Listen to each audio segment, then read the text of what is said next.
one question, actually, due to my jet lag, I watched Frontline on actually the jail system here in the States one of these nights, and it struck me whether as you talk about this, whether we're also talking about the young people that are sort of coming out, working with schools and the court system that go through the juvenile system, because health and mental health issues is such an important thing. So that's another area where it takes a lot of partners to make that a better system.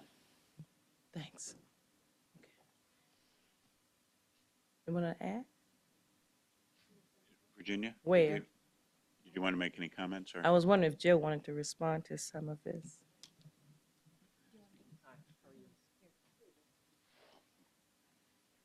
So here in the District of Columbia, when we take in juveniles they've been arrested for some criminal offense, sometimes they've been arrested for not attending school, there's a built-in system that there's a group of individuals automatically get notified. That's Child and Family Services, that's the Department of Mental Health, DC Public Schools, and the Metropolitan Police Department. So we all monitor what happens to this youth. And so it starts kind of the wheels rolling that understand that this individual could be earmarked for what we call at-risk youth. And sometimes people don't like to use that word at-risk, could have a negative connotation, but it does highlight the fact that this person could be susceptible to many things. So it kind of brings an entire group on board. And that's because we have worked together as a team through the DC government, through our local administrations, that everyone is a partner on board.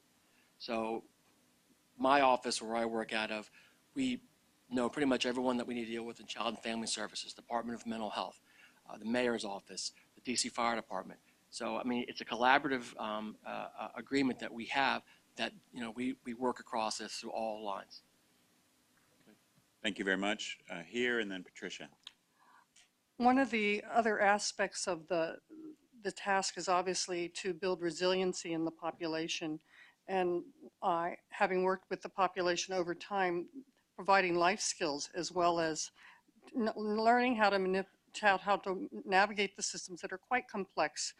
And so in terms of sustainability of a program, it really suggests to me that we need to broaden our conception beyond mental health to really life. How do you support people to live and make the transitions out of a criminal justice system and back into the world in a way that they can stay in housing, sustain housing, and et cetera. And that even begins, as someone mentioned, with youth, as well as moving into adulthood. And I've had patients into their 60s and 70s who've been repeatedly incarcerated.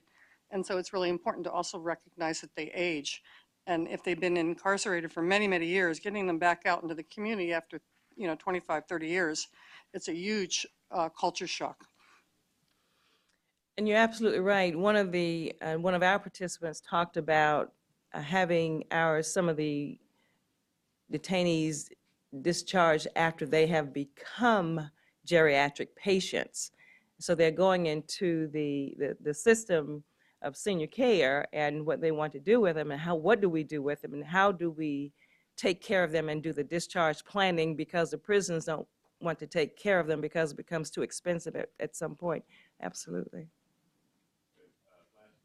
Last comment, Patricia. I was actually just struck with the connection with the other two groups.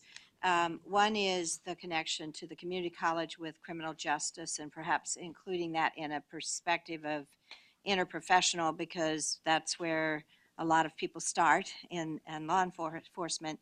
And then secondly, the nurse managed clinics, faculty or student run clinics. We did that. The women's prison for the state of Colorado was right outside Denver. And so we provided midwifery care, nurse practitioner. We provided a lot of care to a population that was really fairly healthy, and were there frequently not because so much of their own crime, but other situations, and also with the jails. And so it was really an extension of some of our outreach clinics, if you will, as a part of the university. Yeah. And it was a clinical site, it was an outreach clinic, it was faculty run. And so I was just thinking about how the connections between all of what we've been talking about today sort of come in with this, as far as bringing that back into the community as well. Good. Thank you for that comment, and thank you, Virginia. Okay.